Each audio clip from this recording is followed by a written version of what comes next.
Hello and welcome to today's July 24th second stimulus check and second stimulus package update. If you're a subscribed member of my community, then welcome back. And if you're not, consider subscribing right now. To the 13,000 new people that subscribed yesterday, I want to say welcome to the community. We've got a great group. Thanks for joining. You guys gave my video yesterday 84,000 likes, and in the last 24 hours, YouTube told me that you gave over 100,000 likes. Y'all are too kind to me. I really appreciate that. Today, I wish I had some better news to share with you.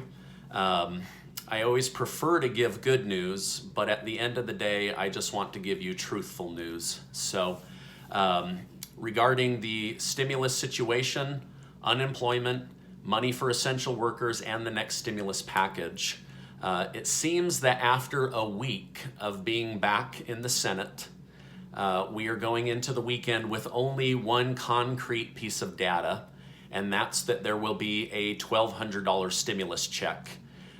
We also know that it looks like the previous income caps provided by the CARES Act will remain intact. We don't know if they will go down the route of the HEROES Act of giving $1,200 to children, but my guess is that they will do the $500 per child.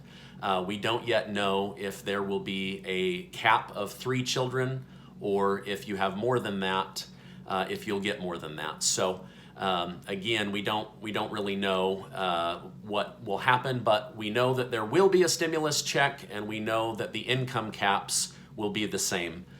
Sadly, that's all we have after a week. It's very frustrating. I know for some of you, hearing the $1,200 was a breath of fresh air, and for others, it was a slap in the face. So it's reaching people differently because each of you are in a different circumstance.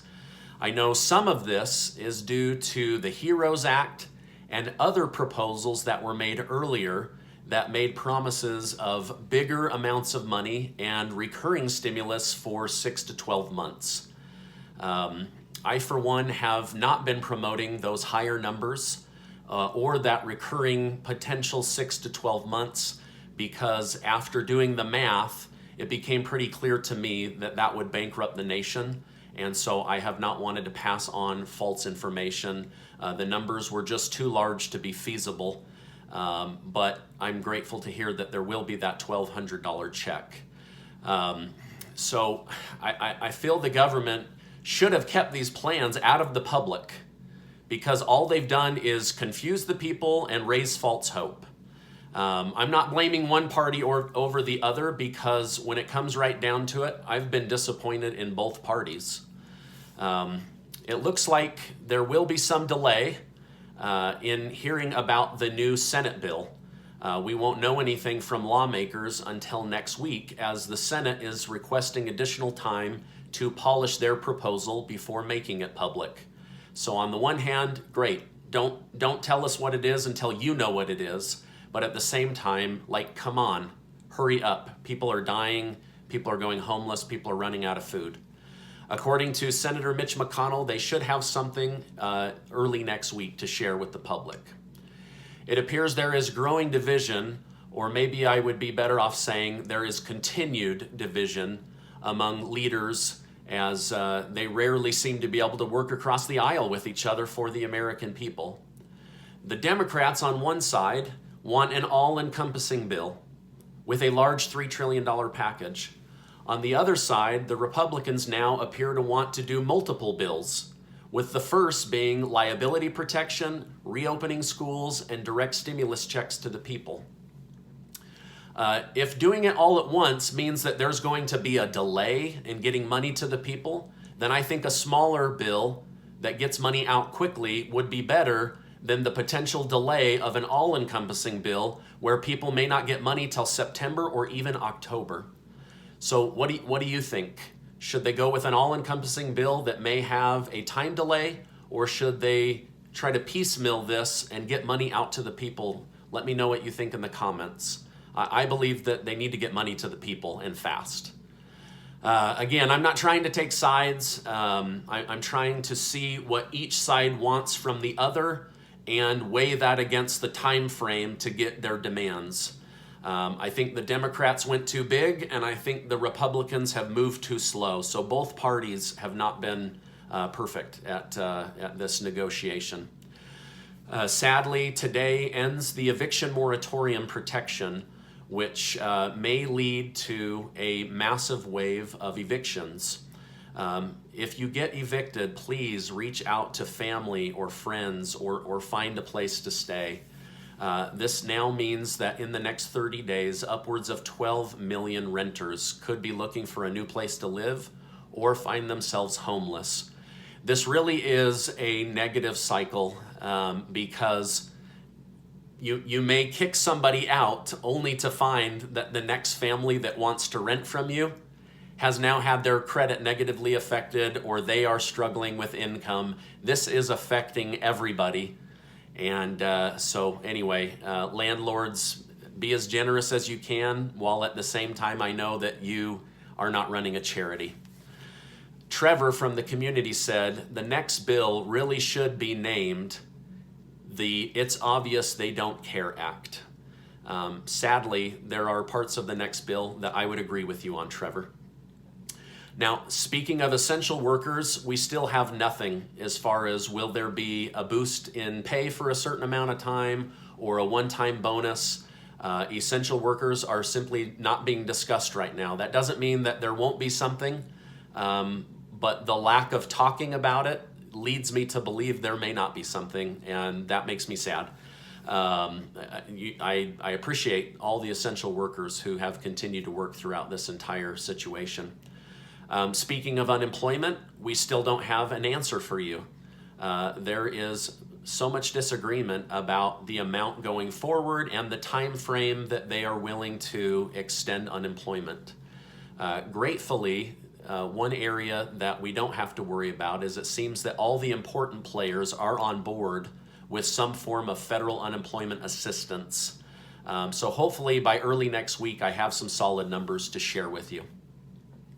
I think one of the biggest hangups in the Senate is this idea of trying to craft a bill that is fair. For example, to be fair, everyone gets 70% of what they were previously earning income-wise, plus their state benefit. The problem with trying to be fair is that it's going to become a logistical nightmare to try to be fair to the 20 million people who are still unemployed and looking for jobs. It's simply too many people to dig through. If you don't believe me, look at the nightmare it's been just trying to get unemployment. 40 million people going through 50 antiquated, broken down, understaffed unemployment offices. I don't blame the unemployment offices. I'm sure they are working round the clock, but it's just simply too many people to too few staff members. So I think that they are going to realize that they need to just pick a number and do a blanketed approach. If you are still trying to get unemployment, please do not give up. This week I had several private coaching sessions with people from the community, and they let me know that after weeks and weeks of trying to get unemployment, they finally got those retroactive payments, and so they were able to get several $1,000s and now get that unemployment rolling in. So don't give up, because they do owe you for the time that you're able to prove that you were unemployed. They owe you all that back pay, so don't give up. All right, now if you found this helpful, I know it's weird to ask this, but will you give it a like so that YouTube will share this information with others? That's how they decide whether to share it. Even though this is not great news, it is important news, and so I appreciate you helping me get the word out. Okay, now somebody from the community, just to lighten the mood, said, Stephen, I saw a woman on the news who has had dozens of surgeries to look like Barbie. Have you had dozens of surgeries to look like Clark Kent? No, this is just what I look like. All right, guys, I wish more that had been accomplished in this week. I will continue to do research. If there is something to update over the weekend, I will come on and do an update. Otherwise, I will be back on Monday to continue to update you. If you need food assistance, please call 211 and learn about local programs. They may also have some rent assistance programs, so reach out to 211. Again, I know that they are overwhelmed. If you are suicidal, please call the suicide hotline. Do not make a permanent decision based off of a temporary situation. You have value, you have worth, we need you here. So don't do anything that you shouldn't do. I'll continue to keep you updated as there are updates to share. As we go into the weekend, I just want to remind you that you are amazing. And please don't forget that. I appreciate you being in my community, and I'll see you on the next video.